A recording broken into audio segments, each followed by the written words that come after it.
ये पूरे देश के, रुक जा बेटा, उनका इंटरव्यू चल रहा है, आराम से इंटरव्यू चला, लेता रहे तू, फोटो लेता रहे, लेकिन इंटरव्यू मत खराब कर उनका। अरे करने दो। पूरे देश के छात्र नौजवानों की जीत हुई है, इंकलाब का नारा देने वालों की जीत हुई है, हल्ला बोल का नारा देने वालों की जीत हुई है। जिस तरीके से आंसू गैस, लाठी और अपमान के बाद भी मुकाबला करते रहे बहादुरी के साथ जो मुकाबला किया और झुके नहीं, उसकी जीत है, इंकलाब की जीत है। सर, छात्रों ने भी अपना प्रोटेस्ट खत्म करने का ऐलान किया है, कैसे देख रहे हैं? उम्मीद है कि जो उन्होंने मांग की है वो मांग पूरी होंगी। सर, क्या लगता है कि इस्तीफे से पूरे पेपर लीक की व्यवस्था है जो सुधर जाएगी? सरकार को सुधारना तो पड़ेगा ही, और अगर आप विकसित भारत बनाना चाहते हैं, अमृतकाल में दुनिया के बराबर खड़े होना चाहते हैं, अमृतकाल में आप विश्व गुरु बनना चाहते हैं, तो शिक्षा परीक्षा को, दोनों को, व्यवस्था को ठीक करना पड़ेगा। सर, इतनी बड़ी छात्रों की जीत हुई है, उनको क्या संदेश देना चाहते हैं सर? उनके परिवार, छात्र नौजवानों को बधाई देना चाहते हैं। अक्रॉस द पार्टी लाइन छात्र नौजवान निकले, उन्होंने सरकार को झुकाया। सरकार को पहले दिन ही सुन लेना चाहिए था, इतनी देर क्यों लगी उस सुनने में? सरकार को सुन लेना चाहिए था। सर, जौहर विश्वविद्यालय पे एक्शन होने वो होगी। जो सपना बाबा साहेब भीमराव अंबेडकर का था, जिस सपने को साकार पंडित जवाहरलाल नेहरू ने किया, जिस ध्येय को लेकर के इंदिरा जी चली, उसको इन्होंने ध्वस्त कर दिया। गरीब के लिए शिक्षा छोड़ी नहीं। एक साल, अभी इस साल की रिपोर्ट आई है, 92,000 स्कूल पिछले 10 साल में बंद हो गए। जिस देश के अंदर 6.5 लाख गांव हो, वहां 92,000 स्कूलों का बंद होना अपने आप में एक बहुत बड़ा प्रश्न चिन्ह शिक्षा व्यवस्था पर लगता है। हालत यह कर दी कि सिलेबस हर साल चेंज हो जाता है। पहले किताबें गरीब बच्चे पढ़ते थे, बड़े छोटे बच्चे होते थे, बड़ों के बच्चे छोटे बच्चों के काम आ जाती थी। अब हर साल उसको किताब खरीदनी है, हर साल किताब खरीदेगा, चूंकि सिलेबस चेंज कर देंगे। 1-2 पन्ना इधर से उधर किया और पैसे वसूल लें। ड्रेस लेनी है तो ड्रेस के लिए वेंडर तय कर दिए, आप वेंडर के यहां से ही ड्रेस लेंगे। कितना खून निचोड़ेंगे? पूरी देश की शिक्षा व्यवस्था का शिक्षा का जो बजट है वो 1.42 लाख करोड़ रुपीस है, और अकेले एक परीक्षा से, नीट से 1.32 लाख करोड़ रुपया पब्लिक से लेते।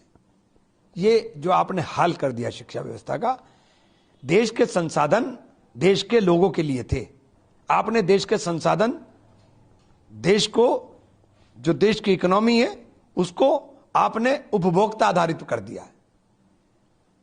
मजे ले रहे हैं लोग, देश पिस रहा है। उत्पादन होगा तो नौकरी होंगी, उत्पादन घटेगा तो नौकरियां घटेंगी। आपने सारे पीएसयू भेज दिए। पीएसयू किस लिए लगाए थे? ये मुनाफे के लिए नहीं लगाए थे, ये लोगों को रोजगार के लिए लगाए थे कि लोगों को रोजगार मिले। एक वाकया आपको बताऊं, वाजिद अली शाह के जमाने में जब सूखा पड़ा था तो वहां वो दिन में तामीर कराते थे और रात में तुड़वाते थे। पहले तामीर कराने के पैसे देते थे, निर्माण के पैसे देते थे, और बाद में तुड़वाने के पैसे देते थे। तो उन्होंने पूछा, साहब ये क्या कर रहे हैं आप? कि रात को तामीर मैं उनसे कराता हूं जो बेइंतहा गरीब है और जरूरतमंद है, और तुड़वाता मैं उनसे हूं जो समाज के अंदर अपने आप को बहुत अमीर समझते थे लेकिन हालात भुखमरी के हो गए, तो ये तोड़ने का काम वो करते हैं। खजाने से पैसा जाता है कि हलाल मिल जाए। ये सरकारों की नीयत होती है कि सरकार, ये पंडित जवाहरलाल नेहरू ने कल कारखाने लगाए थे तो उन्होंने ये सोच कर नहीं लगाए थे कि हमें इनसे पैसा कमाना है, उन्होंने सोच कर लगाए थे कि ये नो प्रॉफिट नो लॉस पे भी चले लेकिन ये लोगों को रोजगार दें। इन्होंने सब बेच दिया। अभी एक रिपोर्ट भी आई थी कि ओएनजीसी का कई करोड़ रुपए उसने और कई संगठनों को दिया है, जो सारे संगठन है वो आरएसएस के हैं, सब आरएसएस के हैं। लूट मचाई हुई है भाई। मंदिर के ऊपर क्या लूट मचाई है इन्होंने? मंदिर का मुद्दा कोई कम बड़ा मुद्दा है? इनके लिए मुद्दे ही मुद्दे हैं। आंदोलन खत्म नहीं हुआ है। एक आंदोलन अभी थोड़ा सा थमा है। ये देश का किसान, देश का नौजवान, देश का व्यापारी, देश की महिलाएं, ये सब परेशान हैं। रसोई चलाना भारी हो गया है देश में। कांग्रेस जनता पार्टी ने अपना जो आंदोलन, देखिए वो विषय ही नहीं है उनका, वो तो बच्चे थे, चल गया।